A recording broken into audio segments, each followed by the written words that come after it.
ህይወትን ለሰዎች ክፍት አድርገህ በታየ ቁጥር ሰዎች አንተን ወደ ታች የሚጎትቱበትን መንገድ የማግኘት እድላችሁ ይጨምራል። ይህ ደግሞ ተፈጥሯዊ ነገር ነው። ማንም ሳያውቃችሁና በምስጢር ወደ ተለወጠው የማንነት ምዕራፍ ለመሸጋገር ተሰውሮ መስራት ልዩ የሆነ ኃይል አለው። ይህም በጣም የሚያስደስትና የሚያጓጓ ነው። ምክንያቱ ደግሞ ብቅ ስትል የምታሳየው ለውጥ ዓለምን እንደሚያስደነግጥ ታውቃለህ። የሚገርመው ነገር ግን ያኔ ለውጥን ስታሳይ የሰዎች አስተያየት ምንም አይመስልም። ምክንያቱም በብቸኝነት ጉዞ ወቅት ብቸኛው ወሳኝ አስተያየት ያንተ ብቻ መሆኑን ተምረሃል። አሁን ይህንን በምን መልኩ በትክክለኛው መንገድ እንደምናደርገው በሶስት ዋና ዋና ክፍሎች ከፍዬ አቀርብላችኋለሁ።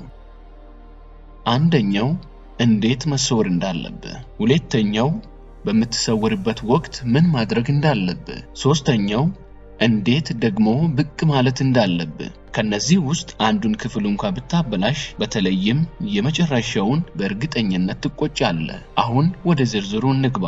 ክፍል 1 እንዴት በትክክለኛው መንገድ እንሰወራለን።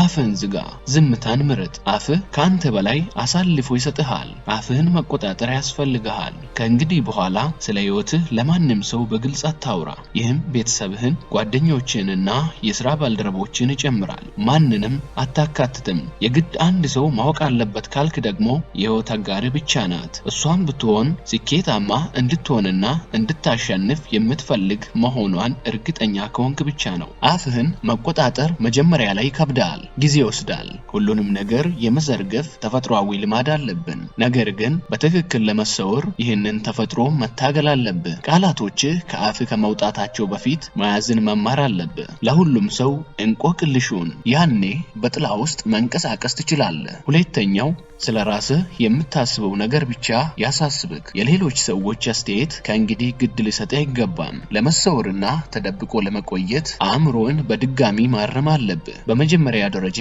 እነሱ ስለ አንተ ግድ የላቸውም። ችግሩ ግን አንተ ስለ እኔ ያስባሉ ብለህ ማሰብ ነው። ይህም ብዙዎቹን ድርጊቶችን ይወስነዋል። ይህን ስለ ሌሎች አስተያየት የሚጨነቀውን ማንነትን መግደል አለብህ። ማድረግ ያለብህ በአእምሮ ውስጥ አንድ ሰው መፍጠር ነው። ያ ሰው አንተ ነህ። ያ አንተ ስለ አንተ በሚያስበው ነገር ላይ ብቻ ተጠመድ። በራሴ እኮራለሁ ወይ? ባደረኩት ነገርስ ደስተኛ ነኝ ብለህ ራስህን ጠይቅ። እኛ በሰዎች አስተያየት የምንነዳ ነን። ይህን ለመቀየር ራስህን እንደሌላ ሰው አድርገህ ተመልከት። በዚህ ሂደት የሰዎች አሻንጉሊት መሆን ቀርቶ የህይወት መሪ ትሆናለህ። ይህ ቀላል አይደለም፣ ልምምድና መደጋገም ይጠይቃል። ይህን ብልሃት የተረዳችሁና እየተገበራችሁ ያላችሁ ሰዎች እንዴት እንደቻላችሁ በኮሜንት አጋሩን። ሶስተኛው እቅዶችን ደብቅ። በዚህ ጉዞ ውስጥ ትልልቅ እቅዶች ይኖሩሃል። ትጓጓለህ። እቅዶችን በዙሪያ ላሉ ሰዎች ማካፈል ትፈልጋለህ። እንዳታደርገው። እቅዶችን እንደ ውድ ሀብትህ የይለፍ ቃል አድርገህ ደብቃቸው። ጤናማ አስተሳሰብ እንዲኖርህ እንዲህ ብለህ አስብ። አንድ እቅድን በተናገርክ ቁጥር ያ እቅድ የመሳካት እድሉ በ5% ይቀንሳል። ስለ እቅድ ለሰዎች በነገርክ ቁጥር ራስህን እየጎዳ ነው። ሌሎችን እያረካ ራስህን እየጎዳ ነው። ቸልተኛ መሆንን አቁምና በከፍተኛ ጥንቃቄ ተንቀሳቀስ። ምክር ካስፈለገ ትክክለኛውን ሰው ብቻ ፈልግ። አስፈላጊውን ጥቂት መረጃ ብቻ ስጠውና መልስህን አግኝተህ ድጋሚ ተሰውር።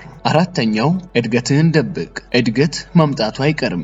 ጊዜ ሊወስድ ይችላል፣ ነገር ግን ይመጣል። ስትሰወር እድገት ይበልጥ ቀላል እንደሚሆን ታስተውላለህ። ነገር ግን ማንም እንዲያየው አታድርግ። የተስተካከለ ሰውነትህን አታሳይ። ሀብትህን አታሳይ። አዳዲስ ክህሎቶችን አታሳውቅ። ትኩረትህ ይበልጥ ማደግ ላይ ብቻ ይሁን። መሰወር ዋጋ የሚኖረው ሙሉ ለውጥህን እስክታጠናቅቅ ድረስ ከቀጠልክ ብቻ ነው። በለውጥ ሂደት ላይ ያለ ወደ ድሮው የማሳየት ልማድ ከተመለስክ ያገኘውን እድገት ወደ ኋላ ይመልሰዋልና ወደ መጀመሪያው ትመለሳለህ። ለውጥህን የማሳየት ፍላጎት ሲመጣብህ ተቆጣጠረው። ያንን ኃይል ለስራ ማገዶ አድርገው። እኛ በዚህ ቻናል ላይ የምንፈልገው ህይወትን ማሳደግ ስለሆነ አብረን እንድንቀጥል ላይክና ሰብስክራይብ አድርጉ።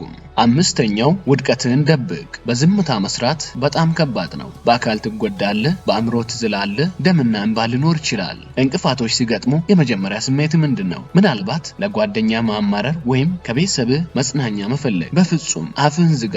ለብቻ ሁን። ለብቻ ላብህን አፍስስ። ለብቻ አልቅስ። ቁስልህን በራስህ አክም። ነገር ግን በዝምታ ውስጥ አድርገው። ይህ ጥንካሬህንና ማንነትህን ይገነባል። የወደቅባቸው ጊዜያት ወደ ላቀ ደረጃ የሚያስወነጭፉ መነሻዎች ይሆኑ። አዲሱ አንተ የሚፈጠረው ከነዚያ የስቃይ ጊዜያት ነው። ያን ስቃይ ተቀበለው፣ እንዲያውም በጉጉት ጠብቀው። እንዴት እንለወጥ? የመጀመሪያው ግቦችን ምረጥ። ምን መለወጥ ትፈልጋለህ?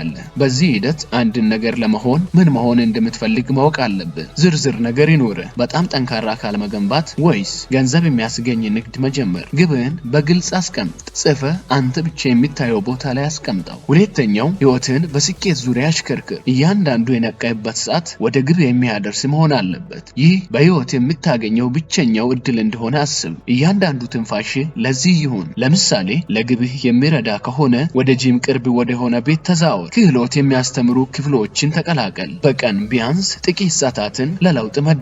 ትልልቅ ግቦችን ወደ ትናንሽና ወደሚሰሩ ግቦች በመከፋፈል በየቀኑ ተከታተላቸው። አስፈላጊውን ሁሉ አድርግ። ሌላኛውና ሶስተኛው አእምሮን በድጋሚ ቅረጸው። ደስታ ማለት ማሸነፍ ነው። ይህንን የመሰወር ተግባር መውደድ አለብህ። ተደብቆ ማሸነፍን ውደድ። መጀመሪያ ላይ ነገሮች እንግዳ ሊመስሉ ይችላሉ፣ ነገር ግን በጊዜ ሂደት ስቃዩንና አለመታየትን መውደድ ትጀምራለህ። ይህ የአስተሳሰብ ለውጥ ለትልቅ ለውጥ ወሳኝ ነው። ስለዚህ ተቀበለው።